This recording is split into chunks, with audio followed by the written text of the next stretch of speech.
Well, security in Lagos is what we're focusing on this morning on Sunrise Daily. And Steve Ayorinde joins us now. He is the Commissioner for Information and Strategy. Thank you for coming on this morning. Thank you very much. Thanks for having me. A number of things happening in Lagos, especially about security, almost in quick succession. And one wonders, how come? What's going on? Because I know you have your regular briefing, security meetings. Yes. Did you see any of this on the radar before some of this popped up? In a way, yes. The monthly security meeting is all about looking at what is happening in Lagos and examining the possibility of what could happen and then to guide against it. And as you know, everybody is involved, meeting with the governor, the police, the SSS, the Army, the Navy, the Air Force. When they meet like that, the message that we're trying to send out is to say that we're not just waiting for accident to happen, and that we have the capacity to deal with any sort of crime or criminality. Did we think that 3 girls would be abducted? Did we see Mile 12 erupting? It's not a yes or no answer, but of course what they did was to say that to know the areas that are delicate, areas that are volatile, areas to watch out for. And therefore you could see from, let's say from November actually, when we increased the tempo in terms of the support that the Lagos State government is giving to the Nigerian police, is to say that everywhere in Lagos will be our area of focus. Yes, there will be specific areas that we'll be looking at, and we knew from the series of arrests that have been made in the past of suspected Boko Haram or insurgents that are fleeing the northern part of the country, coming down south, and of course Lagos is their primary area. We knew that the possibility was there.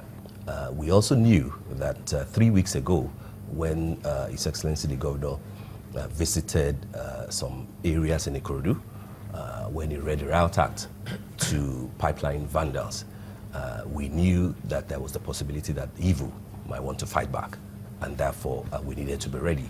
Of course, this is not about ginger ball or anything like that. You really can't say, in specific terms, what will happen. But when those two did happen in quick succession, yes, we said, well, okay, this is the time to react and react appropriately. And you will see from what the police, had been saying, what the governor too had been saying, to say that we will go after crime and criminality. We will bring them to book.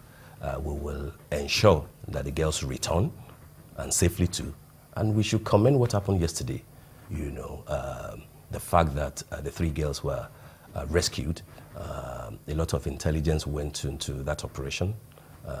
Barely 6 days, not even up to a week, and we got them back safely. 3 of the kidnappers, are now in the net, and you could see from the news yesterday the things that they are talking about. We are also happy that Mile 12 is now calm. The governor went around yesterday to assess for himself the extent of damage.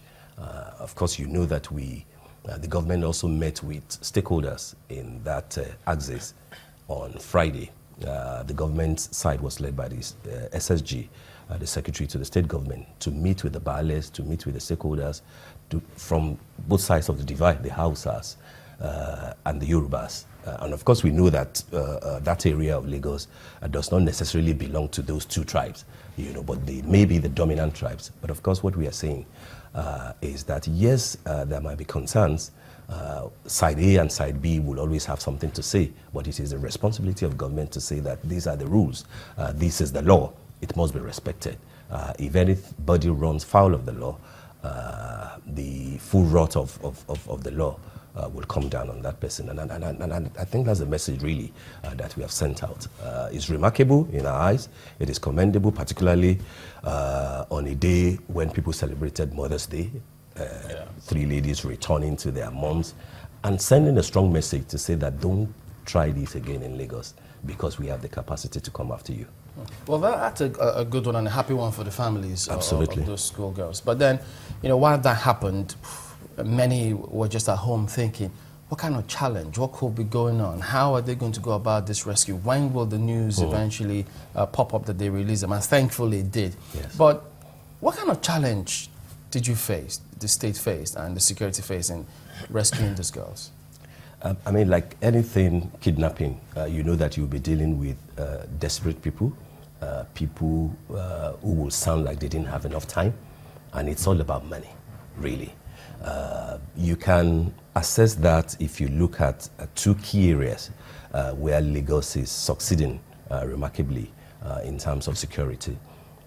We are succeeding in ensuring that bank robberies have reduced, particularly bank robberies that get people to escape through the waterways, because now we have all the waterways being patrolled thanks to all the gunboats, you know, that we have deployed, which we donated to the police and the RRS.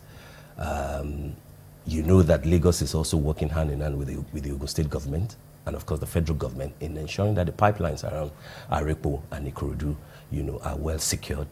And we know for a fact that those who are involved in those two key areas may therefore resort to other things, and kidnapping might be attractive, you know, for them. Did Lagos and Ogun say they were going to build some sort of road or something? Yes. What was that about? Yes, that was announced by His Excellency the Governor, to say that if you open up these volatile areas, creeks, you know, all around the place, if you open up the area from Ikorodu that can have a link bridge all the way down, you know, to Arepo, it's a Lagos-Ogun State sort of project.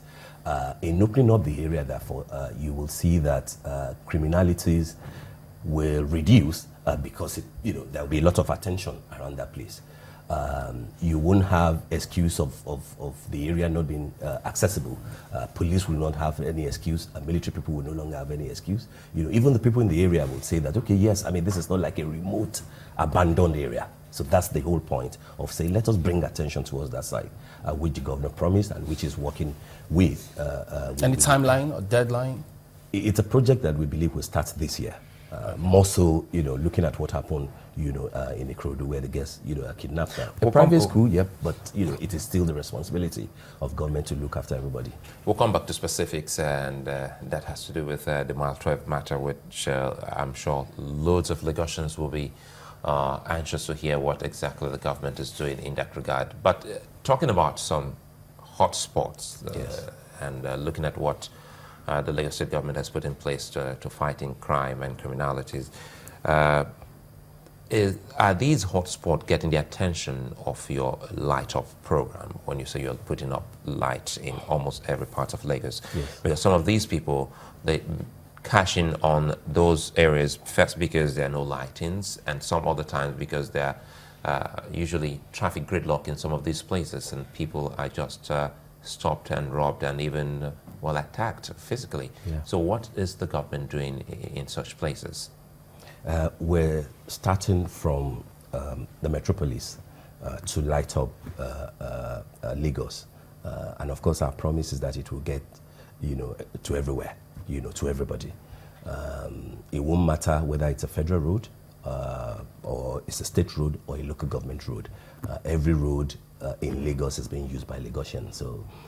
So we won't ignore any road in Lagos. You will see that we started, you know, from Victoria Island to Ikoyi, down to Third Mainland Bridge, all the way down to Ogudu to Alakpere.